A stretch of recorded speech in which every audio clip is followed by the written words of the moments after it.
kalaupun belum menikmati banyak, tapi orang lain bisa mencicipi. Kalau mencicipi itu ya merasakan sedikit dulu ya, tapi sudah kerasa bahwa wah ada enaknya nih.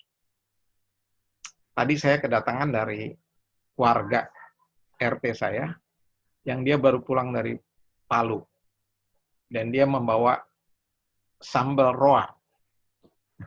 Tahu ya sambal roa ya? Saya baru tahu itu. Dia bawakan, dibilang ini buatan istri saya dari Palu dan dia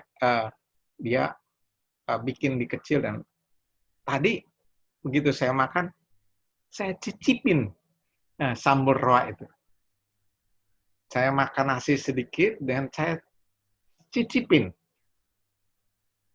Tuhan juga ingin kalau kita bersukacita, biar orang lain di sekitar kita juga nyicipin sukacita yang dari Tuhan. Jangan disimpan sendiri atau dinikmati kita sendiri.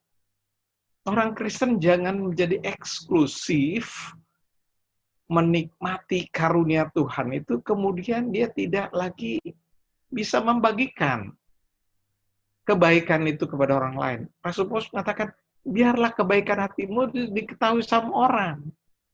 Biar orang nyicipin, seperti saya nyicipin sambal roa tadi itu, biar orang juga mencicipi sukacita yang dari Tuhan, yang tidak diberikan oleh dunia ini. Dan firman Tuhan katakan juga, Rasul Paulus mengatakan, Tuhan sudah dekat. Artinya apa? Waktunya terbatas. Pandemi ini, saudara, adalah seperti yang Tuhan Yesus katakan. Di dalam Matius 24, kalau saudara baca. Pandemi, bencana, ya, seperti gunung meletus dan kemudian gempa bumi, itu disebut oleh Yesus sebagai tanda-tanda kedatangan Tuhan Yesus yang kedua kali semakin dekat.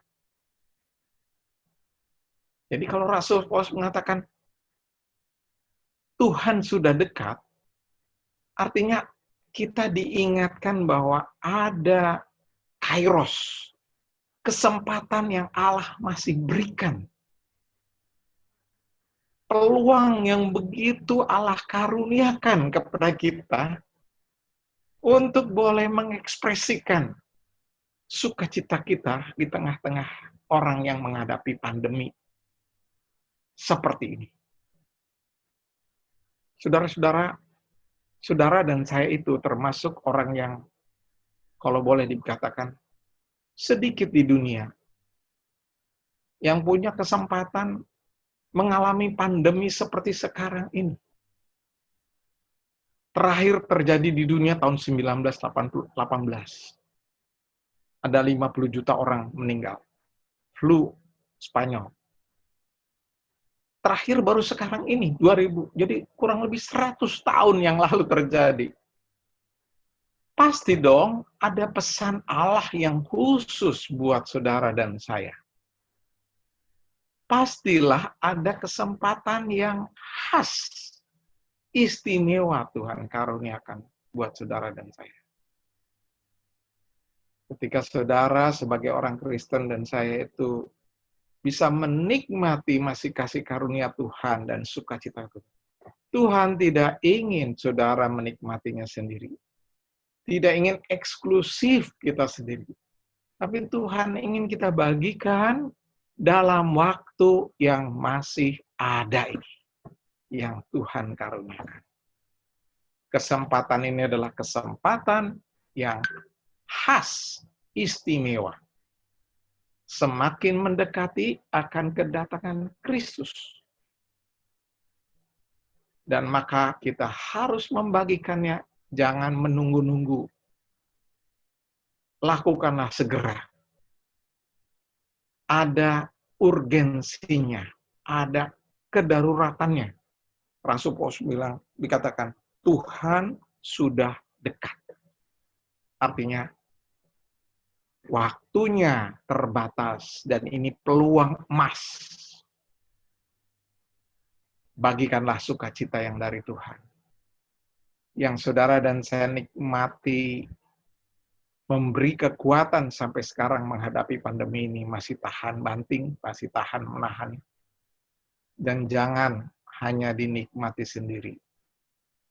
Bagikan dengan kebaikan, dengan ekspresi kebaikan kepada orang di sekitar kita. Jangan eksklusif, tapi bagikan. Dan pergunakan waktu yang masih ada ini. Bulan ini, bulan Agustus, spesial sekali, saudara. Bulan kemerdekaan. Sebetulnya bulan ini saya diminta untuk gereja dari GKMI di Kota Kudus untuk melayani. Tapi berhubung pandemi ini, mereka bilang, nggak bisa bang, ini pelayanan. Saya bilang, jangan menyerah. Mari bikin Zoom kebaktian dari gereja lewat online. Saya nggak tahan untuk nggak membagikan kemerdekaan secara rohani dan jasmani ini yang ada di dalam batin kita ini kepada banyak orang yang perlu mencicipi. Lanjut. Next slide. Nah, bagaimana kita menerapkannya dalam kehidupan kita? Apa yang Rasul Paulus tadi pesankan firman Tuhan? Yang pertama, sukacita kita yang paling utama adalah ketika kita menerima Kristus Yesus sebagai Juru Selamat dan Tuhan. Karena sukacita ini adalah ketika kita yang tadinya berdosa, hidup kita yang rusak, dipulihkan hubungan kita dengan Tuhan. Dosa yang tadinya membebani hidup kita, sekarang diatasi. Melalui kasih Kristus kita bisa kenal dan dipulihkan kasih kita dengan Tuhan. Ini adalah sukacita terbesar dari setiap orang yang sudah percaya. Saya bersyukur mendengar banyak sekali berita sekarang. Dari internet saya banyak dapat berita. Seperti yang Tuhan Yesus katakan, ketika terjadi pandemi, kesusahan, bencana, firman Tuhan, Yesus katakan, Injil diberitakan ke segala bangsa. Semakin gencar. Betul, saudara, terjadi ketika pandemi ini justru pemberitaan Injil ke seluruh dunia bisa mencapai karena lewat online. Dan tidak ada batasnya. Sehingga ternyata banyak sekali orang bertobat, menerima Yesus Kristus sebagai Juru Selamat, dipulihkan hidupnya yang brengsek, yang rusak, yang frustrasi orang. Orang banyak mengalami mujizat Tuhan ketika mengalami pandemi ini. Dan saya bisa bayangkan orang-orang itu bukan hanya di negara-negara seperti yang besar, tapi negara-negara yang kita nggak pikir, di Iran, di Afrika, di Cina. Ada saudara rekamannya semua itu. Kita melihat pekerjaan Roh Kudus semakin gencar. Betapa sukacitanya kita, bukan hanya kita, tapi melihat orang lain dipulihkan hidupnya dan Injil membebaskan banyak orang dari belenggu-belenggu hidup yang rusak. Nah, sukacita seperti itu mengalir dari sorga. Sukacita rohani itu mengalir dari sorga ke kehidupan kita. Karena Tuhan pulihkan hubungan kita. Seperti halnya kalau kita punya listrik, ya, ruangan ini gelap karena switch-nya di off. Tapi ketika di on, terjadi hubungan, maka mengalirlah aliran listrik, energi, power itu dari sumber listrik itu kepada ruangan dan sehingga bisa terang. Demikian juga ketika relasi kita dipulihkan dengan Allah, kuasa Allah itu mengalir ke dalam diri kita. Dan itu yang menyuntikkan, menginjeksi sukacita yang besar yang dari sorga itu. Injeksi itulah yang membuat sukacita yang dialami oleh Rasul Paulus. Sehingga ketika pun secara fisik dia di penjara, tetapi secara rohani dia mengalami suntikan kuasa Tuhan itu yang dari sorga itu ke dalam dirinya. Penderitaan yang ada di kehidupan dunia saat ini itu adalah penderitaan karena manusia jatuh dalam dosa. Ini harus kita pahami, saudara. Adanya pandemi ini, kerusakan yang ada di alam semesta ini juga adalah akibat dosa manusia. Manusia memberontak terhadap Allah. Manusia tidak peduli dengan Allah, bahkan menentang Allah. Ketika terjadi perkembangan ilmu pengetahuan, ada banyak orang yang meninggalkan Allah.